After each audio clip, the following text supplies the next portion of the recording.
Doktor, mənim allergik rinitim və asmam var. Bu niyə görə səhər və gecə saatlarında daha çox artır? Allergik rinit və bronxial asmadan əziyyət çəkən pasientlərimizin böyük əksəriyyətində toz allergiyası var. Toz allergiyasında tozun əsas tərkib hissəsi ev tozu akarlarıdır, gənələridir. Bunlar qapalı yerlərdə daha çox olur, xüsusilə yorğan döşəyin yununda və tükündə sürətlə artıb çoxalırlar. Ona görə də allergik rinit və bronxial asmadan əziyyət çəkən pasientlərimiz axşam saatlarında səhərə qədər 7-8 saat yataqda olduqlarına görə, qapalı mühitdə, qapalı ortamda olduğuna görə tozla kontaktı daha çox olur.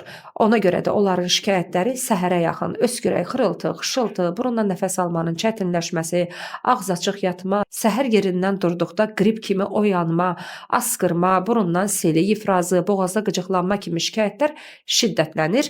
Bundan başqa biz yatdıqda horizontal vəziyyətdə oluruq və belə bir vəziyyətdə burnun da, bronxların da qanlanması, yəni qanla dolması artır. Bu da şikayətlərimizi tətikləyən səbəblərdən biridir.